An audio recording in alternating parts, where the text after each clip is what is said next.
Fala galera, aqui é o Paulo Aragão falando, sejam todos bem-vindos ao Giro Bitcoin, esse podcast diário que vai te informar no menor tempo possível sobre as últimas notícias que agitaram o mercado cripto mundial.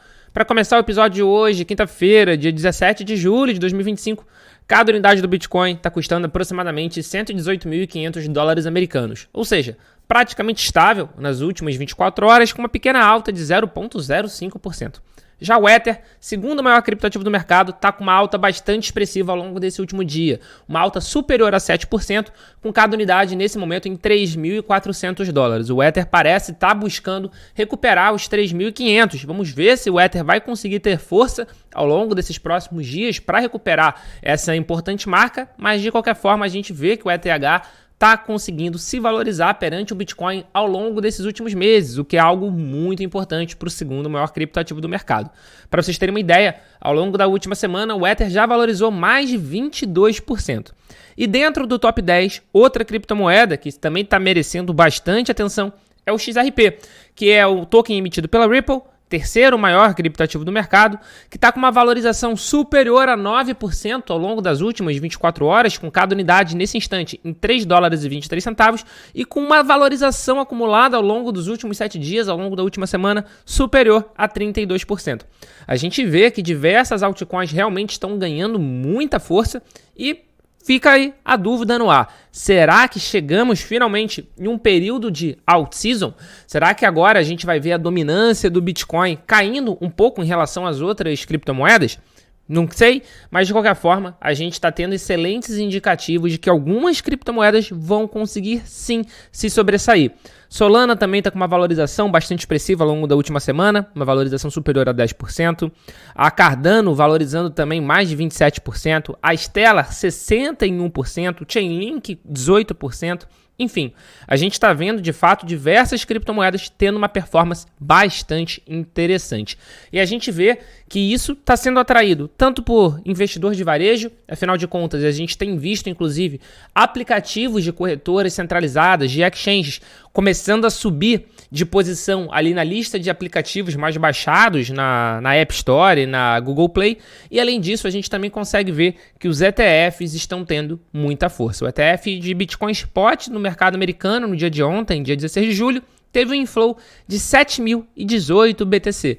E, naturalmente, quem liderou esse inflow foi o ETF da BlackRock com uma entrada de 6.436 Bitcoin. Para vocês terem uma ideia, o total sob gestão de todos esses ETFs americanos já supera 1.290.000 Bitcoin. É uma marca muito expressiva. Vamos sempre lembrar que só irão existir, no máximo, 21 milhões de Bitcoin e que por dia são minerados, entram em circulação 450 novos BTC. Ou seja, os mineradores colocam em circulação 450 novos Bitcoin. E só no dia de ontem, os ETFs de Bitcoin Spot do mercado americano, estou desconsiderando do resto do mundo, compraram mais de 7.000 unidades. Com isso a gente consegue ver o porquê a gente está vendo essa escalada do preço do Bitcoin ao longo dessas últimas semanas, principalmente. Isso a gente não está vendo só no Bitcoin. O ETF de Ether Spot no dia de ontem, a gente teve uma entrada recorde. E quando eu digo recorde, é recorde histórico. O dia de ontem, o dia 16 de julho de 2025, foi o dia de maior inflow no produto ETF de Ether Spot desde o início da negociação, lá em 23 de julho de 2024. Para vocês terem uma ideia, o dia anterior de recorde tinha sido o dia 5 de dezembro de 2024, aonde tinham sido comprados, onde a gente tinha tido um inflow de 428 milhões de dólares. No dia de ontem, a gente teve um inflow de 726 milhões de dólares, o que em ETH deu aproximadamente 231.576 ETH. Ou seja, muito superior ao recorde anterior. Se o recorde anterior estava na ordem dos 428 milhões de dólares, agora a gente teve um de 726. Bastante simbólico, bastante significativo. É o 9º dia consecutivo de inflow nos ETFs de Ether Spot.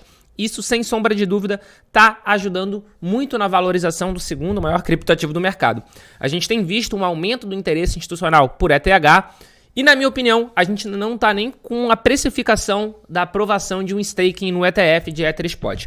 Staking vai ser quando a SEC autorizar que esses ETFs gerem rendimento, ou seja, que esses ETFs possam utilizar os ETHs, o ETH sob gestão, para minerar e, consequentemente, gerar rendimento aos cotistas. Isso, na minha opinião, ainda não está precificado e vai ajudar ainda mais na valorização do segundo maior criptoativo do mercado, porque vai atrair muito dinheiro institucional. Falando em dinheiro institucional, em dinheiro do mercado financeiro tradicional, o mercado americano está aberto há cerca de 1 hora, já está operando há cerca de 1 hora, e nesse instante a gente tem o S&P 500 se valorizando em 0,17%, a Nasdaq 100 também está operando em alta de 0,33%, e a Dow Jones também operando em alta de 0,12%. E olha que a gente teve um novo capítulo da tensão no ar, da tensão macroeconômica no ar. O presidente Trump chegou a cogitar com alguns congressistas a demissão do Powell, que é o chairman, é o presidente do Fed, do Banco Central americano. Isso, apesar de ser previsto em lei, nunca aconteceu na história e, sem sombra de dúvida, teria um abalo considerável. E essa pressão é justamente para o Fed reduzir a taxa de juros agora na reunião do final do mês. De qualquer forma, o mercado não acredita que vai ter redução da taxa de juros nessa próxima reunião e também o mercado não acredita que o Jerome Powell vai sair da cadeira da presidência do Fed ainda em 2025. Vale ressaltar que o mandato dele como presidente do Fed, foi renovado em 2022 e vai até maio de 2026. Então, mesmo com tudo isso, a gente tem visto o mercado conseguindo se valorizar. Dando prosseguimento ao episódio de hoje, a gente já tem uma atualização importante de uma notícia que a gente passou aqui para vocês no Giro Bitcoin no dia de ontem. Essa semana, que nem a gente debateu, a gente está chamando de Crypto Week. Afinal de contas, no Congresso americano estão acontecendo diversos debates sobre alguns projetos de lei que influenciam bastante no mercado cripto, dentre eles a questão do Genius Act, que é justamente o projeto de lei que versa sobre a regulamentação de stablecoin. Inicialmente, esse projeto de lei ele foi aprovado lá no Senado no dia 17 de junho, e no dia 15 de julho, ou seja, há 2 dias atrás, ele havia sido barrado pela Câmara. Ele tinha uma votação apertada, ele não tinha sido aprovado, ele tinha sido barrado. O presidente Trump, presidente dos Estados Unidos, Donald Trump, tinha entrado no circuito, ele publicou na rede dele, Truth Social, que ele tinha conversado com alguns republicanos que haviam sido contra o projeto na Câmara, especialmente por causa da questão de anti-CBDC, de medidas anti-CBDC que precisavam ser mais explícitas nesse projeto de lei e que haviam convencido eles a votarem a favor. E foi exatamente isso que aconteceu no dia de ontem. Então, no dia de ontem, teve uma aprovação, uma votação bastante apertada, de 215 a 211, que o projeto Genius Act, junto com o Clarity Act e as medidas anti-CBDC, foram aprovadas. Agora a gente tem que aguardar a sanção presidencial, que pode demorar até 10 dias. De qualquer forma, a gente sabe que, uma vez que passou pela Câmara, tinha passado pelo Senado, mas passou pela Câmara, a gente vai ver sim essa sanção. Afinal de contas, o presidente Trump tinha lutado, estava interagindo diretamente com os congressistas para a aprovação. Então, algo bastante importante e que vai trazer ainda mais clareza regulatória nos Estados Unidos, que vai acabar ajudando também a entrar dinheiro no mercado de uma forma geral. O Genius Act, que é justamente o que versa sobre stablecoin, é muito importante para o mercado cripto global. É muito interessante a gente ver os Estados Unidos saindo de uma posição onde alguns anos atrás estava perseguindo os stablecoins para agora criando uma regulamentação amigável, uma clareza regulatória ampla para esse mercado tão importante no mercado cripto de uma forma ampla. Dando continuidade ao episódio de hoje, agora a gente precisa falar sobre como as empresas continuam acumulando Bitcoin, como as empresas continuam acumulando criptomoeda como um ativo de tesouraria. Ao longo dessas últimas 24 horas, a gente teve alguns anúncios bastante interessantes de mais compra de Bitcoin por parte de institucionais. A Sandler Scientific, por exemplo, comprou mais 210 de BTC por um preço de 25 milhões de dólares e agora eles possuem 4.846 Bitcoin. Eles, inclusive, já estão ali no top 15 de detentor corporativo de criptomoeda, e com essa aquisição eles passaram a GameStop, que tem 4.710, e a Sandler Scientific tem 4.846. Metaplanet também agora já está com 16.352 na quinta posição, e além disso, a gente teve mais alguns anúncios de empresas começando a anunciar a intenção de comprar Bitcoin. A Vulcan, por exemplo, iniciou justamente um plano de tesouraria de BTC com 500 milhões de dólares de venda de ação para poder financiar a compra de Bitcoin. Enfim, a gente tem visto isso acontecendo ao redor do mundo, empresas de diversos lugares, empresas de diversos países anunciando a compra ou a intenção de compra de Bitcoin. Então a gente vê esse movimento acontecendo globalmente e cada empresa faz o que pode. Inclusive aqui no Brasil, o PicPay anunciou que não vai comprar Bitcoin, mas que vai possibilitar a compra e a venda de Bitcoin para os seus usuários. Vale ressaltar que o PicPay, ele tinha tido uma corretora dentro do seu aplicativo e que eles tinham encerrado esse serviço em outubro de 23. Só que agora, tadã, com a máxima histórica, adivinha o que aconteceu? Eles voltaram, eles anunciaram a volta justamente da compra de cripto. Então, 18 meses depois do término, eles anunciaram a volta do Bitcoin e a volta de Ether para ser comprado dentro da sua plataforma. E eles anunciaram não só Bitcoin e Ether, mas sim 12 pares de negociação. É Bitcoin, Ether, USDC, Uniswap, Chainlink, Litecoin, Polygon, Bitcoin Cash, Aave, Solana, Ripple e Dogecoin.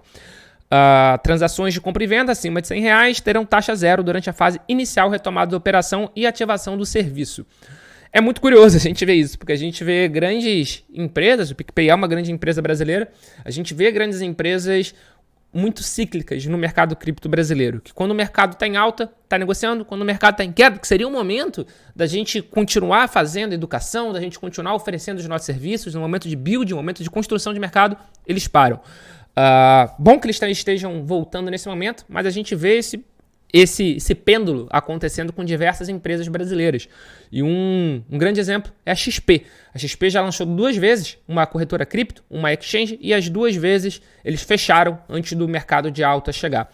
Por isso que eu tenho falado bastante aqui, por exemplo, do BTG Pactual, que fez o caminho contrário. O BTG Pactual utilizou um momento de queda, um momento de correção do mercado, por que não falar assim, para construir uma solução. Inclusive, eles lançaram uma corretora própria, que é a Mint, e essa Mint é uma corretora 100% cripto, onde você consegue comprar, vender, sacar criptomoeda, o que é algo bem interessante. E eu sempre acho justamente interessante empresas do mercado tradicional que se expõem, que buscam fazer ações no mercado cripto dessa maneira. Então, não algo necessariamente cíclico, é claro que cíclico é melhor do que nada, mas de qualquer forma eu respeito bastante quem chega no momento de baixa e permanece com a gente, lutando com a gente pelo mercado no momento que está em alta também. Esse foi o Giro Bitcoin de hoje. Muito obrigado pela sua companhia. Se você chegou até agora aqui no episódio, se inscreve no podcast, passa a seguir a gente, deixa a sua avaliação, deixa seu comentário, engaja, que isso faz com que esse episódio seja cada vez mais distribuído. Muito obrigado pela sua companhia e a gente já tem um encontro marcado aqui no nosso episódio de amanhã. Valeu!